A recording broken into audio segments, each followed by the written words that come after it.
Hello everyone, welcome back to my channel. তোমরা সবাই কেমন আছো? আচ্ছা, আমার ব্যাপারে তোমাদের কত কত অভিযোগ আছে কমেন্টস বক্সে জানিয়ে দিও তো।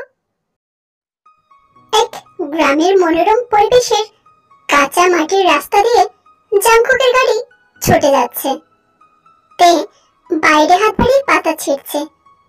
জাংকুক বারণ করার পরেও যখন শুনছে না, তে জাংকুক এবার টেনে নিজের বুকের উপর ফেললো থেকে। একটু নড়াচড়া করবি তো হাত পা বেঁধে নিয়ে যাব। কখন থেকে বলছি বাইরে হাত দিও না। একটু যদি শুনে আমার কথা। আপনি এমন কেন শুনি? আপনাদের গ্রামটা খুব সুন্দর, এত গাছপালা থেকে হাত দেওয়ার ইচ্ছা হচ্ছে তাই দিচ্ছি। এতে আমার আনন্দের ভিলেন হচ্ছেন কেন? তোমার সেফটির জন্য ভিলেন হতে হলেও আমি রাজি আছি। কি যেন বলছিলেন? আমার গ্রামটা ভালো, কিন্তু আমার যে তোমাদের গ্রামটা বেশ ভালো লেগেছিল। কেন শুনি? আমাদের গ্রামটা তো ছোটখাটো শহরের মতো, এত জমি ধান চাষ তো নেই। তাহলেও তোমাদের গ্রাম আমার প্রিয়, কারণ সেখানে আমি তোমাকে পেয়েছি। ওরে আমার লাট্টু সোনা, আপনি তাহলে প্রথমে আমাকে অবহেলা করতেন কেন শুনি? জানেন আমার কত কষ্ট হতো, কত কান্না পেত। তবে আপনি আমাকে গুনে গুনে 15 বার ফিরিয়ে দিয়েছিলেন। যদি আপনার উপর রাগ করে আমি। তের কথা শেষ না হওয়ার আগে জাংকুক বলে উঠল, আমি জানতাম তুমি আমাকে আর ছাড়বেই না। আচ্ছা, এই ব্যাপার। যদি আপনাকে ভুলে যেতাম তখন কি করতেন? তোমার মাথায় চাটি মেরে মনে করাতাম। তো জাংকুককে শক্ত করে জড়িয়ে ধরলো। আমি আপনাকে কখনো ভুলবো না বড়বাবু, আপনাকে আমি খুব ভালোবাসি। জাংকুকও হাসলো, থেকে এক হাত দিয়ে জড়িয়ে ধরে ড্রাইভ করছে। গাড়ি এসে জাংকুকের কাকার বাড়ির সামনে পৌঁছালো। এখন সন্ধ্যা 8টা বাজতে যায়। উঠানের বাইরে গাড়ি রেখে যেতে হবে, কিন্তু বিপত্তি হলো 30 মিনিট ধরে বৃষ্টি হচ্ছে। তাকে বাড়ির ভিতরে ডাকলেও শুনতে পাবে না, ফোন করলেও সিগন্যাল পাওয়া যাচ্ছে না। এইদিকে ছটফট করছে কখন সে জাংকুকের কাকের সামনে যাবে, কারণ আগে অনেকবার ওনার সাথে ভিডিও কলে কথা হয়েছে। বেশ জমে উঠেছে তাদের কথোপকথন। জাংকুক আর উপায় না পেয়ে তের হাতে ছোট্ট ছাতাটা ধরে দিয়ে বলল, তুমি খুব সাবধানে যাবে, আর কি কাকিয়াকে বলবে আমার জন্য ছাতা নিয়ে আসতে। তুমি আর আসবে না। তুমি যা ছোটাছুটি করে হাঁটো, দেখবো তুমি কাদায় পড়ে গিয়েছো। সাবধানে যাও। তে মাথা নাড়িয়ে আচ্ছা বলে বেরিয়ে পড়লো। এখন আর তাকে ধরে কে? জাংকুক এতক্ষণ তের হাত ধরে বসেছিল, কারণ খুব বৃষ্টি হলে উঠেলে কাদা হয়ে স্লিপ হয়ে যায়। আর তেকে নিয়ে জাংকুক কিছুতে রিস্ক নিতে চায় না, তাই তাকে ধরেছিল যে বৃষ্টি একটু কমবে তবে ধরে নিয়ে যাবে এই ভেবেছিল। কিন্তু বৃষ্টি যে থামার নামই নেই, তাই তাকে যেতেই বলল। তবে এতক্ষণ যে ভয়টা ছিল সেটাই হলো। তে কিছুটা গিয়ে স্লিপ খেয়ে কাদায় পড়ে ভ্যাঁ করে কেঁদে উঠল। জাংকুক তো কোনো ক্রমে গেট খুলে তার কাছে পৌঁছে গেছে। তে আল্লাতে আটকানো হয়ে ঠোঁট উল্টে কাঁদছে। বউ, কোথায় লেগেছে দেখি? আমি নড়াতে পারছি না, মনে হয় আমার পায়ের সফর ভেঙে গিয়েছে। জাংকুক থেকে কোলে তুলে হাঁটা দিল। কেঁদো না বউ, কিচ্ছু হয়নি এমন। দরজা কড়াঘাত করতে জাংকুকের কাকিয়া হাসি মুখে দরজা খুললেন, কিন্তু দুজনকে এমন কাঁধা মেখে আছে দেখে চমকে গেলেন, আর থেকে কোলে দেখে চিন্তিত হলেন। কি হয়েছে বোমার, কাঁদছে কেন? জাংকুক এতক্ষণ এইসব করে হাঁপিয়ে উঠেছে। আগে ভেতরে যেতে দাও, ওর পায়ে লেগেছে। জাংকুক তাকে চেয়ারে এনে বসালে জাংকুকের কাকি সামনে এসে দাঁড়ালেন। খুব লেগেছে মা? তুই কাঁদতে কাঁদতে ঠোঁট উল্টে বলল, খুব লেগেছে কাকিয়া, দেখো তোমার বৌমা খোড়া হয়ে গেল। জাঙ্কুক এবার ধমকে উঠল, একদম চুপ। সেই থেকে আবল তাবল বকেই যাচ্ছে। তুই তার কাকি শাশুড়ির হাতটা জড়িয়ে ধরল। দেখো কাকিয়া কেমন বকছে। কাকিয়া তো এবার জাঙ্কুকের উপরে রাগ দেখানো শুরু করলো। উফস জীবন, এত বকার কি আছে শুনি? আর বকাবকি করবি না বলে দিলাম। আমি জল এনে দিচ্ছি, পা ধুয়ে দিয়ে আগে দেখ কোথায় লাগলো, আর আমি ডাক্তারকে ফোন করে দিচ্ছি। ডাক্তার এসে তোর পায়ে ব্যান্ডেজ করে দিয়ে গেছে, আর কিছু ওষুধও দিয়ে গেছে, তবে গুরুতর কিছুই হয়নি। 2-3 দিনের মধ্যে ঠিক হয়ে যাবে। তুই যে ভালোই আদুরের তা ভালোই বুঝতে পারছেন জাঙ্কুকের কাকিয়া। বিয়ের পর প্রথম শ্বশুর বাড়ি এসে বউটার পা ভেঙে গেছে দেখে ওনার মন ভারী হয়ে এসেছে। জাঙ্কুকের কাকাইয়ের শাড়ির ব্যবসা, তিনি আজ দোকানেই থাকবেন কিছু কাজে। জাঙ্কুক বৃষ্টি মাথায় নিয়ে ওষুধ আনতে গিয়ে ফিরতে রাত হয়ে যায়। জাঙ্কুক ওষুধগুলো নিজের রুমে রেখে কাকিয়ার রুমে ঢোকে।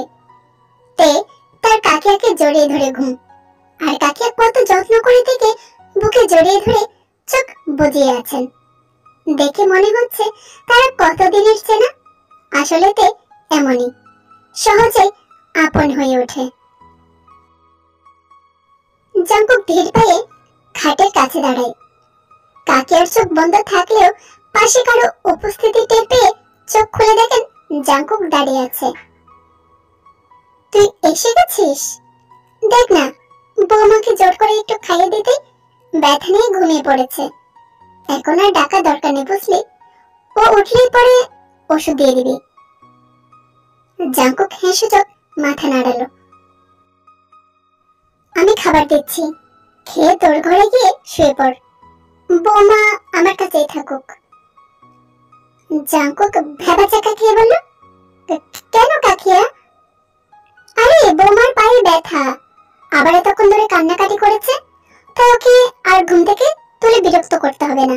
রাতে আমি সামলাবো আমার আদরে বৌমাকে, তুই খেয়ে শুয়ে পড়। জাঙ্কুক মলের মুখে খাটে বেগড়ে ঘুমানোতে মুখ পানে তাকালো। সে কেমন ঘুমাচ্ছে তার ঘুম উড়িয়ে। এবার সে কি করে একা ঘুমাবে? জাঙ্কুক গোমরা মুখ করে বেরিয়ে পড়লো কাকিয়ার রুম থেকে। মুখের উপর আর কি বা বলবে? রাতে খাওয়া দাওয়া করে খাটে শুয়ে এপাশ ওপাশ করে চলেছে জাঙ্কুক। কিছুতেই তার ঘুম আসছে না। শেষে এক পর্যায়ে না পেরে ধরাম করে উঠে পড়ে, এক লাফে নিচে নেমে যায়। তারপর চুপি সারে কাকিয়ার রুমে দরজা খুলে নীলছে আলোয় খাটে তাকিয়ে দেখলতে চোখ মুখ কুচকে আছে। তা দেখে জাঙ্কুকের বুক ছেদ করে উঠল। দেখি তাহলে পায়ের ব্যথায় ঘুমাতে পারছে না। জাঙ্কুক তের পাশে গিয়ে তের মুখে আলতো হাত বোলায়। না, তে আর নড়াচড়া করছে না। জাঙ্কুক তার কাকের দিকে তাকালো। তিনিও ঘুমাচ্ছেন। জাঙ্কুক আস্তে করে থেকে কোলে তুলে নিয়ে রুম থেকে নিঃশব্দে বেরিয়ে পড়ল। কাকেরা তা দেখে মিটিমিটি হাসেন। জাঙ্কুক তাকে নিজের রুমে এনে খাটে শোয়া থেকে চট করে চোখ খুলে জাঙ্কুকে দেখে একগাল হাসি দেয়। জাঙ্কুক হেসে গেলে জাঙ্কুকের দিকে পাশ ফিরতে গিয়ে পায়ের তীব্র ব্যথায় চোখ মুখ খিচে বন্ধ করে নেয়। কি হয়েছে? এখনো ব্যথা পাচ্ছ? ওষুধগুলো খেয়ে নাও, আর ব্যথা করবে না। জাঙ্কুক প্রেসক্রাইব দেখে ওষুধগুলো খাইয়ে দে থেকে একটু শান্ত হতে জাঙ্কুকের মুখে হাত বুলিয়ে বলল, এখন কি ঠিক লাগছে? আপনি আমাকে ছাড়া ঘুমাতে পারেন না তাই না? জাঙ্কুক মাথা চুলকে হেসে দেয়। তুই আবার বলে ওঠে, আপনি তো ভালো কেন? জাঙ্কুক তার গায়ে চাদর টেনে দিয়ে বলল, কারণ তুমি তুমি যে এত মিষ্টি। তে হেসে জাঙ্কুকের গায়ে টেনে দেয়। জাঙ্কুক তার মাথায় হাত বুলিয়ে দিয়ে ঘুম পাড়িয়ে দেয়। কিন্তু মাঝরাতে হঠাৎ করে পায়ের ব্যথা শুরু হতেই তে চিৎকার করে উঠল। জাংকুক তো এক লাফে উঠে বসে। তে কাঁদতে কাঁদতে বলল, বড় বাবু, আমার পায়ের ভেতর পোকা কামড়াচ্ছে। জাংকুক তের পায়ে হাত বুলিয়ে দিয়ে বলল, তুমি একটু ওয়েট করো, আমি কাকিয়াকে ডেকে আনছি। তে দাঁতে দাঁত চেপে বলল, এত রাতে কাকিয়াকে ডাকতে হবে না, উনি তো এমনিতেও এতক্ষণ জেগেই ছিলেন। জাংকুক ছটপট করতে থাকে। সে যেন তের থেকে বেশি কষ্ট পাচ্ছে। ব্যথার উপশম না পেয়ে সে তের সারা মুখমণ্ডলে চুমু দিয়ে অবুঝের মতো বলল, ব্যথা কমেছে বউ। জাংকুকের এখনো কাণ্ডে আর কথাইতে কিছুক্ষণ তাকিয়ে থাকে জাংকুকের দিকে। তারপর হেসে হ্যাঁ সূচক মাথা নাড়িয়ে বোঝালো, কমেছে, তার ব্যথা কমেছে। গত রাতে বৃষ্টির পর সকালটা বেশ রোদ ঝলমলে। জাংকুক আর তে দুজনে ঘুমে বিভোর ছিল। রাত পুরো জেগে কাটিয়েছে। তে ব্যথায় ঘুমাতে পারেনি, আর জাংকুক থেকে শান্ত করতেই রাত পেরিয়ে ভোর হয়ে গিয়েছে। ভোরের দিকে তে ঘুমিয়ে পড়তেই জাংকুকও ঘুমিয়ে পড়েছে। বাতাসের কারণে তের চুল গিয়ে জাংকুকের মুখের উপরে পড়ে। তার জন্য জাংকুকের শিরশির অনুভব হয় আর চোখ মেলে তাকায়। আগে তাকাই তের পায়ের দিকে। ডান পা যেভাবে রেখেছিল বালিশের উপর এখনো সেভাবেই আছে। মনটা খারাপ হয়ে গেল জাংকুকের, কারণ তে ঘুমালে এক জায়গায় স্থির থাকে না, সারা বিছানা তার দখলে থাকে। জাংকুকের গায়ের উপরও হাত পা তুলে দেয়, আবার কখনো ঘুমিয়ে করে দেওয়ালে পা ছড়ে মারে। ব্যথা পেলে ঘুমের মধ্যেই কান্না করে। জাংকুক তখন বাচ্চা সামলানোর মতো করে শান্ত করে ঘুম পাড়িয়ে দেয়। অথচ আস্তে কেমন চুপচাপ শুয়ে আছে। জাংকুকের মুখ থেকে চুলগুলো সরিয়ে দিয়ে দোগালে চুমু দেয়। তারপর আস্তে করে উঠে ফ্রেশ হতে চলে যায়। ফ্রেশ হয়ে এসে দেখে তে শুয়ে শুয়ে পা দেখছে। জাংকুক পাশে এসে বসলো। বউ, পায়ের ব্যথা কি একটু কমেছে? না, একটু কমেনি। এবার কি হবে? কিন্তু ফোলা তো মনে হচ্ছে কমে গিয়েছে। আমি মনে হয় আর হাঁটতে পারবো না। ওয়াশরুমে যাবো কি করে? দেখো না। ফোলা কমেছে মানে ব্যথাও এবার একটু একটু করে কমে যাবে, চিন্তা করো না। আচ্ছা বলো, তুমি কি ওয়াশরুমে যাবে? তে সম্মতি জানাতে জাংকুক থেকে কোলে তুলে হাঁটা দিল। তুমি হাঁটতে পারছো না তো কি হয়েছে? আমি আছি না, সো নো টেনশন তে পাখি। তেও গলা জড়িয়ে ধরে বলল, তাহলে তো নো ঝামেলা বড় বাবু। জাংকুক থেকে ওয়াশরুমে শুকনো জায়গায় দাঁড় করিয়ে ডান পায়ের নিচে টুল দিল। ফ্রেশ হয়ে নাও, হয়ে গেলে আমাকে ডাকবে, আমি দরজার বাইরেই আছি। তেকে এনে খাটে বসিয়ে দিয়ে মুখও মুছিয়ে দিল জাংকুক। ব্রেকফাস্টের পর মেডিসিন খেয়ে নেবে, দুপুরের মধ্যে ব্যথা অনেকটাই কমে যাবে দেখবে। কাকি রুমের বাইরে নক করলো। তে বুঝতে পেরে বলল, কাকিয়া তাড়াতাড়ি ভিতরে এসে দেখো, আমার পায়ের ব্যথা অনেকটা কমে গিয়েছে। কাকিয়া তের পাশে এসে দাঁড়ালো। আমি এটাই চিন্তা করছিলাম রে। যাক, তুমি যখন বলেছো তো এবার শান্তি লাগছে। তবুও সাবধানে থাকবে, আর পা বেশি নাড়াবে না। আমি খাবার রুমেই পাঠিয়ে দিচ্ছি। কাকাই আসেনি? উনি দুপুরে আসবেন, তুই আয়, এসে খেয়ে নে। কাকিয়া তুমি খাবার রেডি করো, আমি ওকে খাইয়ে দিয়েই খাবো। জীবন থেকে খাবার খাইয়ে ওষুধ খাইয়ে যেই না পাশে বসতে যাবে, তার আগে বারান্দা থেকে তার নাম ধরে কেউ এক নাগাড়ে বলেই চলেছে, আরে জীবন কোথায় তুই? তাড়াতাড়ি বাইরে আয়, কতদিন পর দেখা হবে তোর সাথে।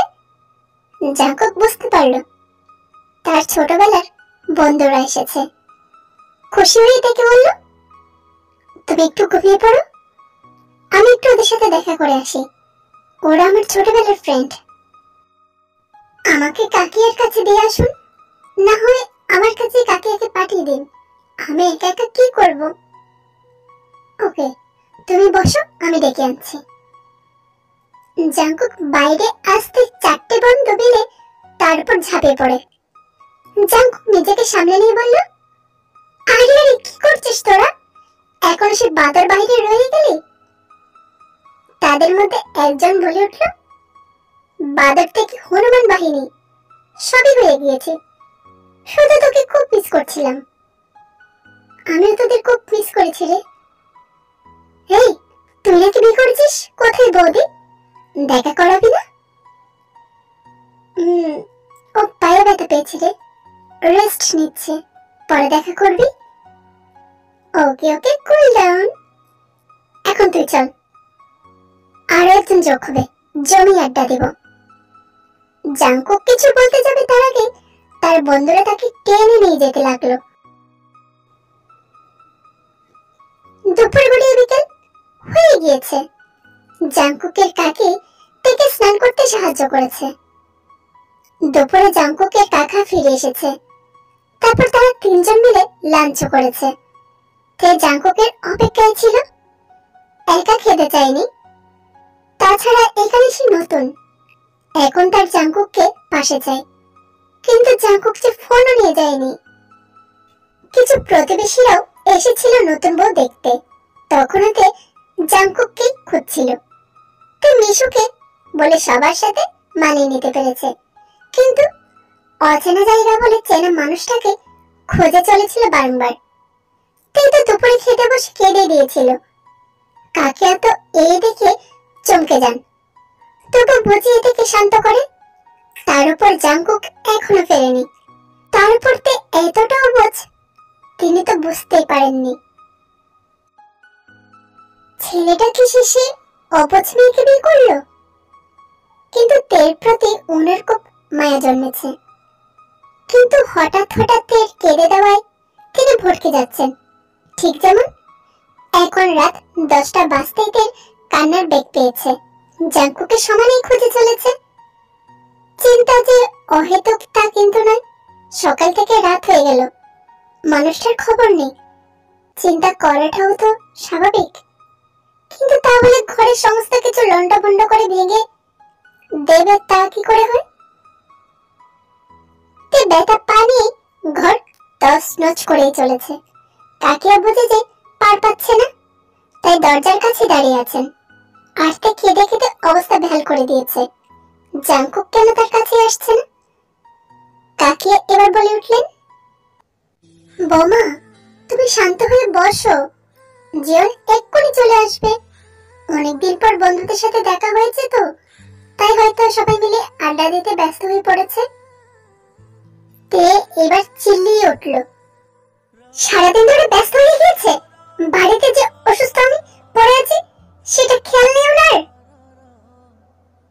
কাকিয়া কিছু বলতে যাবে তার আগে জাঙ্কুক বিধ্বস্ত অবস্থায় হাঁপিয়ে দরজার পাশে এসে দাঁড়ায়। তার কাকাই তাকে খুঁজে এনেছে। জাঙ্কুককে দেখে তের রাগ আরো বেড়ে গেল। হাতের কাছে থাকা ফুলদানিটা তুলে জাঙ্কুকের দিকে ছুঁড়ে মারলো। কাকিয়া তো চমকে উঠলেন। জাঙ্কুক নিজেকে কোনো রকম বাঁচিয়ে নিল। তেকে ভাইলেন্টে দেখে জাঙ্কুক কাকিয়ার হাত ধরে ব্যস্ত স্বরে বলল, কাকিয়া তুমি বাইরে যাও, আমি দেখছি। কিন্তু বৌমা যে এমন। জাঙ্কুক ওনাকে বাইরে টেনে বের করে দিয়ে দ্রুত রুমের দরজা ভিতর থেকে বন্ধ করে দিল।